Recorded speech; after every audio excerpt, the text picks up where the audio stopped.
안녕하세요 여러분, 진명쌤이에요. 이번 시간은 정승재 선생님, 수강생분들이 저에게 많이 주시는 질문들, 그리고 그 질문에 대한 대답을 한 번에 정리해서 말씀드리는 시간입니다. 아시는 분은 아시겠지만 저도 수험생활 당시에 정승재 선생님의 수업을 들었어요. 그리고 자퇴를 하고 나서 이제 중학교 기초 개념부터 시작해서 고등학교 1학년 내용, 그리고 수능의 직접적인 시험 범위까지 1년도 걸리지 않고 검정고시 수능까지 봤습니다. 그리고 좋은 성적을, 제 기준에서는 좋은 성적을 받을 수 있었는데요. 그 과정에서 제가 겪었던 고민과 어려움들을 여러분들도 똑같이 저에게 말씀하시더라고요. 그래서 그것들에 대한 즉답을 해드리려고 합니다.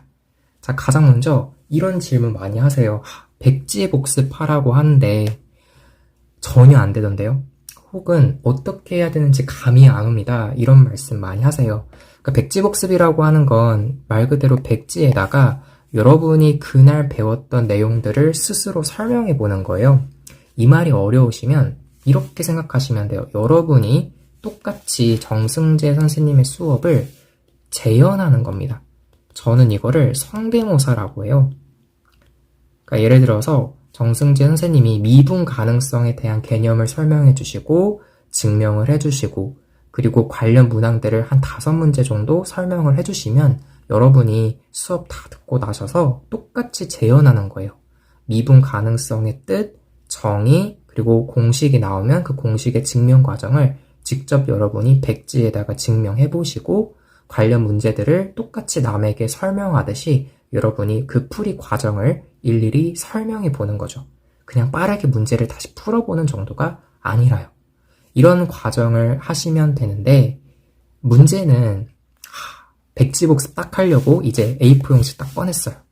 근데 하나도 생각이 안 나는 거죠. 미분 가능성이라는 단어는 기억이 나는데 뭔가 정승재 선생님처럼 아무것도 보지 않고 쫙 이야기하는 게 어려운 거예요. 어떻게 해야 되나요? 책을 보고 해도 되나요? 라는 질문 많이 주셨어요. 즉답을 드리면 네, 책 보시고 하셔도 괜찮습니다. 그러니까 개념서에 개떼접 같은 개념서에 보면은 개념 정리가 잘 되어 있죠. 그 부분을 읽으시면서 그 위에다가 설명을 하듯이 하셔도 괜찮아요.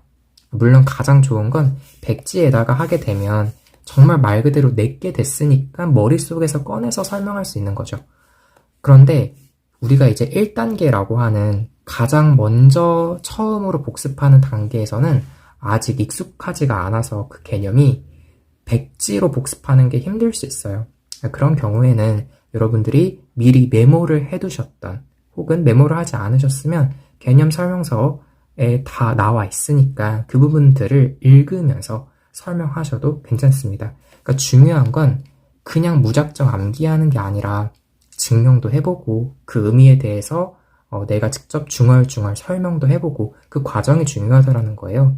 왜냐면 그 과정에서 나오는 내용들이 이제 어려운 문제, 4점짜리 문제들의 생각의 재료가 되거든요. 자, 그럼 백지복습 어떻게 해야 되는지 감 잡으셨을 겁니다. 그런데 이런 복습을 적어도 5번은 해야 된다고 저도 이야기하고 정승재 선생님도 이야기를 하죠. 근데 이제 이런 말씀 하시더라고요. 선생님, 제가 5단계 복습하려고 딱 수업 듣고 나서 한 일주일 있다가 다시 복습을 하려고 하는데 기억이 하나도 안 나는데요. 이제 이런 질문, 이런 고민 많이 말씀하세요. 저도 그랬어요.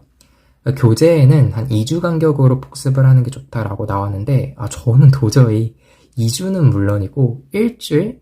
아니죠. 한 3일만 지나도 하나도 기억이 안 나는 거예요. 그래서 처음부터 강의를 다시 들어야 돼서 시간이 너무 많이 소요가 됐습니다.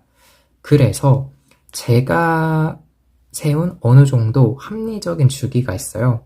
이 주기를 다른 분들에게도 추천을 드렸는데 좋다고 하더라고요.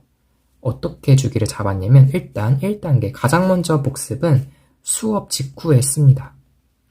수업 듣고 나서 바로 딴 거 하지 마시고 직후에 설명해보는 거예요. 그 설명을 백지로 하셔도 되고요. 아까 말씀드렸던 것처럼 책을 보면서 하셔도 괜찮아요. 그리고 나서 이제 2단계는 언제 하냐? 네, 바로 하루 뒤에 바로 복습을 합니다. 이틀만 지나도 기억이 거의 안 날 거예요. 그러니까 하루 정도 있다가 2단계 복습을 하시는 걸 추천드려요. 그리고 세 번째 복습을 하실 때는 한 3일 뒤가 좋더라고요. 여기서부터는 약간 차이가 있어요. 좀 잘하시는 분들, 기억력 좋으신 분들, 수학을 원래 좀 했던 분들은 한 일주일 있다가 하셔도 괜찮은데 아마 이 영상을 보시는 많은 분들은 아직 수학적인 자신감이 부족하신 분들이 많을 거예요. 개념도 부족하고 성적도 아직은 잘 나오지 않고요. 그런 분들에게 추천드리는 주기는 3일 뒤 괜찮습니다. 그리고 나서 이제 일주일 뒤 하시는 거예요. 그 다음에 5번째는 또 일주일 뒤 혹은 2주일 뒤에 하시면 됩니다. 이거는요, 여러분들이 단원에 따라서 조금 유연하게 하실 수 있어요. 그러니까 수열 같은 비교적 쉬운 단어는 주기를 조금 더 넓게, 널널하게 잡으셔도 되고요.